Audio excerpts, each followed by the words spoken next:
E aí, meus queridos? Caramba, galerinha! Agora é a nossa revisão de recuperação. What happened? O que aconteceu? Não se preocupem, ok? Vamos fazer uma coisa? A nossa aula 18.1 é a nossa aula de revisão para a recuperação. Tamo junto, hein? Juntos! Vou fazer uma coisa.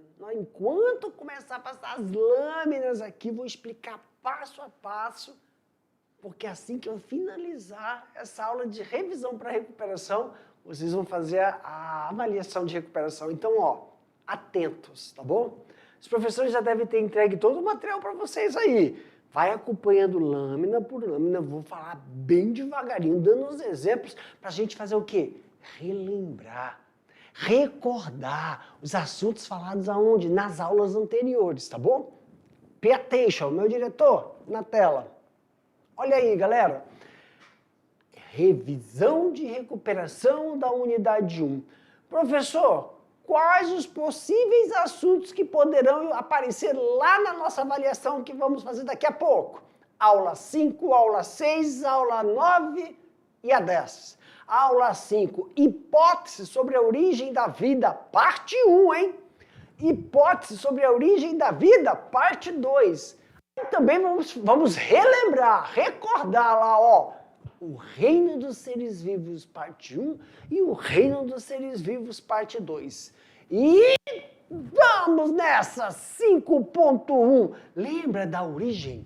Sobre a hipótese da origem da vida, nós falamos sobre gerações espontâneas e abiogênese, força vital. Também falamos sobre teoria da biogênese. Vida surge de uma outra vida pré-existente.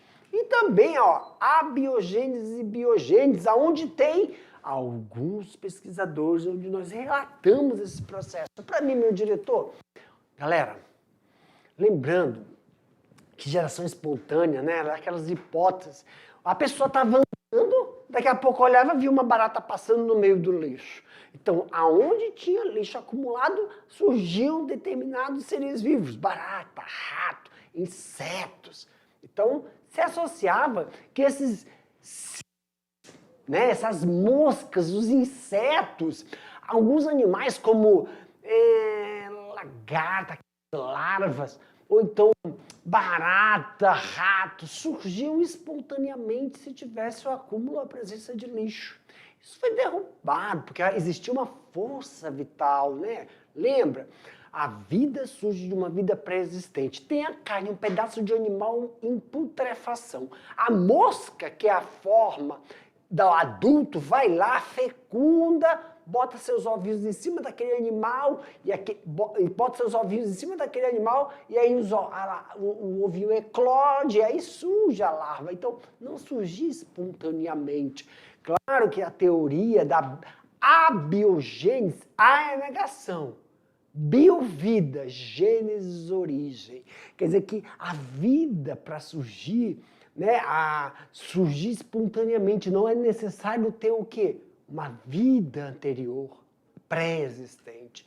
Agora, por causa do A de negação, biovida, gênesis, origem, a teoria de que para existir um ser vivo, tem que ter outro antes.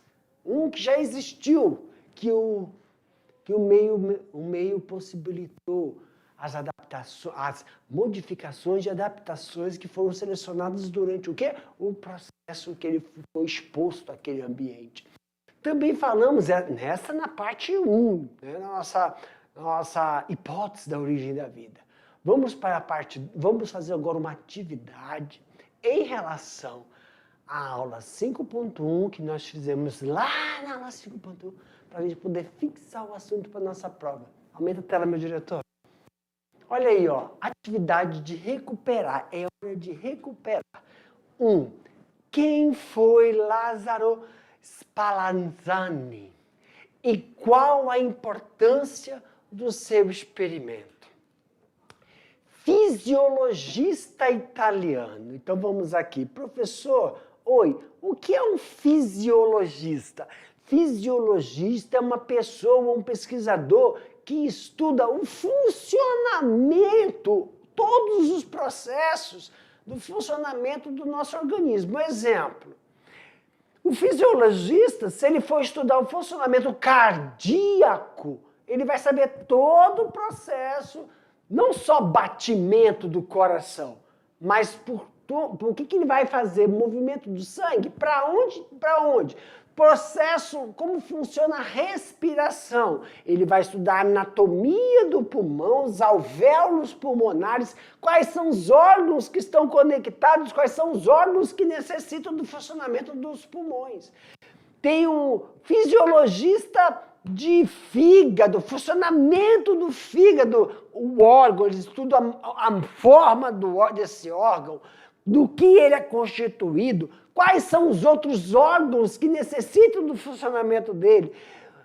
Se eu quero estudar o funcionamento dos rins, fisiologia renal, então o fisiologista é um pesquisador que estuda o funcionamento dos órgãos, ou então funcionamento de todo o sistema de um determinado indivíduo. Seu experimento demonstrou a existência de micróbios, seres que quase a gente não percebe porque são minúsculos, ou até a gente não vê a olho nu, no ar, e que morriam em líquidos submetidos à fervura. Com isso, ele criticou o experimento de Niederhahn, que era defensor da hipótese abiogênesis. Não tem vida. Biogênese, como ocorreu a gênese, né? A formação de seres que vinham proveniente de coisas que não tinham vida. Então, derruba por aí, tá? Ok, qual o próximo assunto? Hipótese sobre a origem da vida, parte 2. Que aí teve quem? Louis Pasteur. Teve os experimentos de quem? Miller. Com os experimentos de Louis Pasteur, experimentos de Miller, pessoal, se deu... Por quê? Louis Pasteur veio aquele processo de experimento da pasteurização onde ele ferveu, porque o leite, ele é um ambiente onde a gente consegue tirar energia também. Aí teve o processo de você fazer todo o processo para saber da onde vinham aquelas moléculas que forneciam a energia necessária para que ocorresse o quê? O surgimento de indivíduos.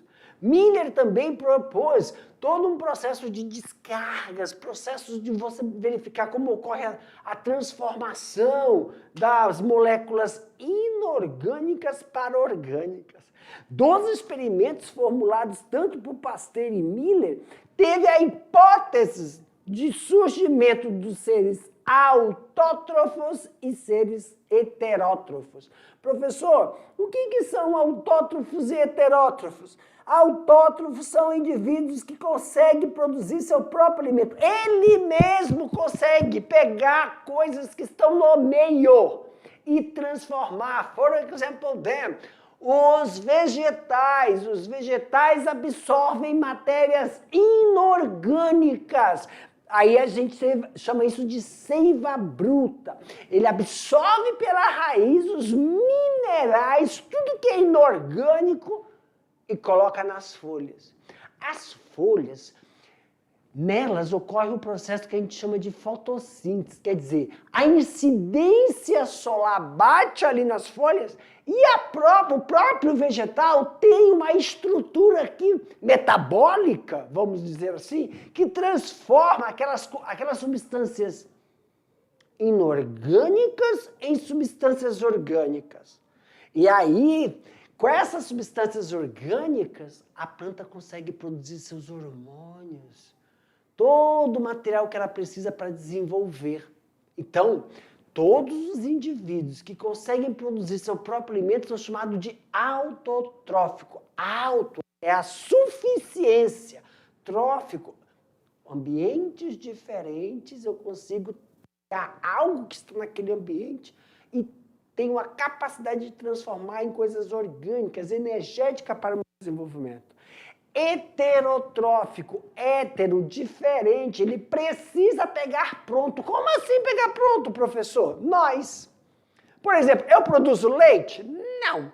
Eu, Jefferson, tenho que tomar uma fonte de cálcio, leite da vaca. Então tá pronto já. Eu consigo produzir carne? Não. O que eu quero da carne?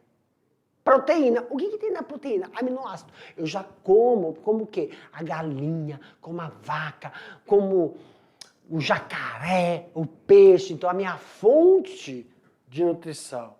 Então, eu preciso de sais minerais. Eu consigo produzir sais minerais? Não. Então, eu como o quê? Vegetais. Eu como cereais. Eu como frutas, porque tem vitaminas e tem sais minerais que são essenciais para que eu consiga fazer o meu metabolismo. Então, heterotróficos.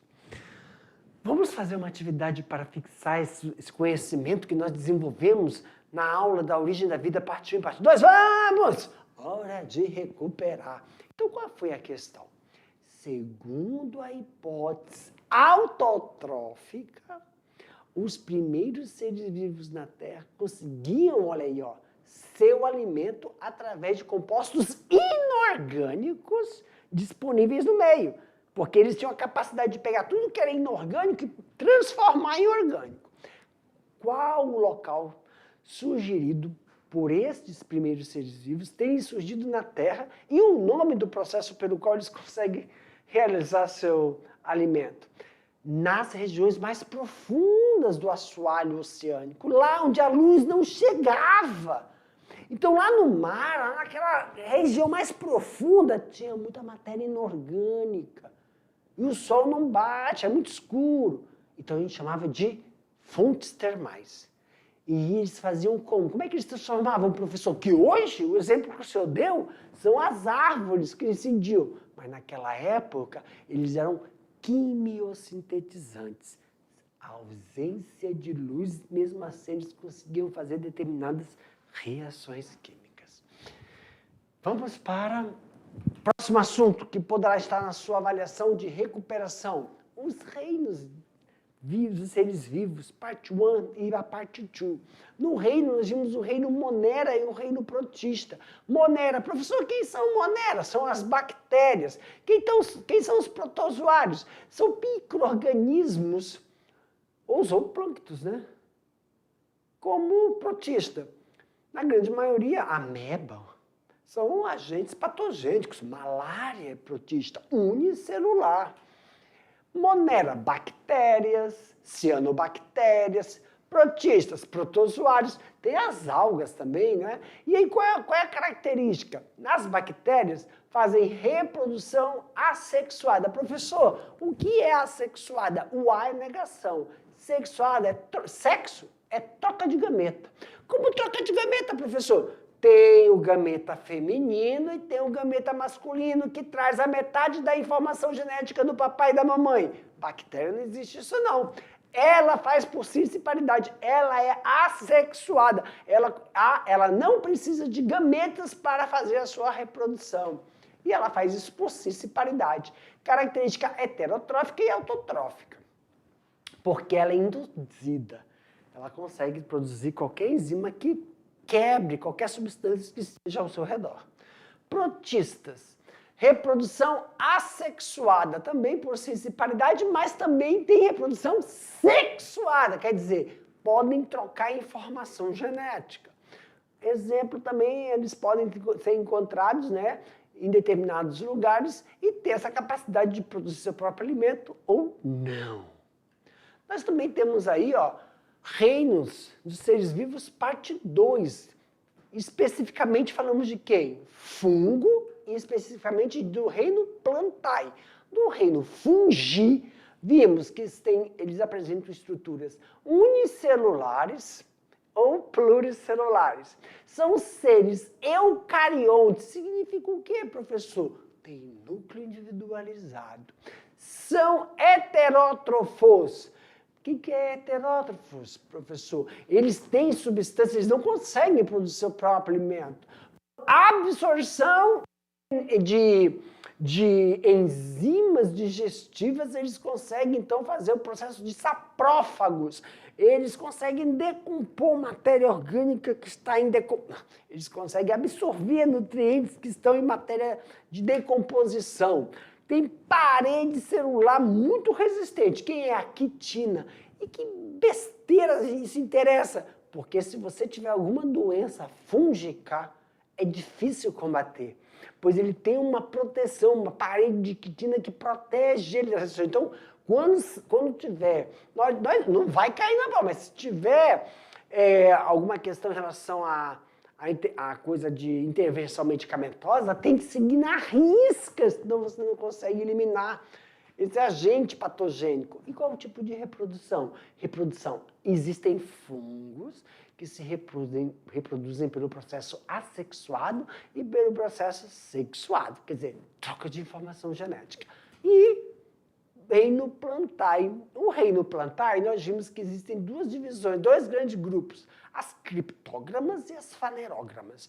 Criptógramas são as briófitas e as pteridófitas, e vimos que as fanerógramas são as gimnospermas e angiospermas, estruturas simples de vegetais que estão em regiões remanescentes, ou então estruturas que apresentam, samambaia, os pinos, né, que não apresentam características de floração, mas tem mais evoluídas que são aquelas que têm flores completas, aonde vem os seus frutos, né, são os verdadeiros. E agora vamos fazer uma atividade para fixar aí o conhecimento que nós estamos revivenciando para fazer nossa recuperação daqui a pouco. Uma questão de número 3. Qual a principal diferença entre bactérias e protozoários? Galerinha, olha aí, ó. Pertencem ao reino distintos, quer dizer, ambos, quem, professor? As bactérias e os protozoários pertencem a reinos distintos. Segundo, as bactérias são o reino Monera, que apresentam seres unicelulares e procariontes. O que é unicelular? Formado por uma única célula. O que é procarionte? Eles não têm uma maquinaria mais sofisticada, uma maquinaria metabólica. Eles não têm uma delimitação entre a região intracelular e o núcleo. Então, o material genético não está organizado. São seres menos complexos. Tudo isso significa procarioto. Já os protozoários são seres unicelulares que pertencem ao reino dos protistas e são eucariontes. Professor, o que é eucarionte? A parte intracelular é mais especializada, mais complexa, tem uma maquinaria metabólica mais dinâmica e tem um material genético separado e protegido por uma membrana. Tudo bem? Para mim, meu diretor. Pessoal, com essa atividade de fixação, estamos finalizando aqui a nossa revisão. Então, vou deixar vocês agora fazendo a sua avaliação de recuperação. Respire fundo, vá com calma, leia todas as questões com atenção, tá bom? Boa avaliação para vocês. Tchau, tchau.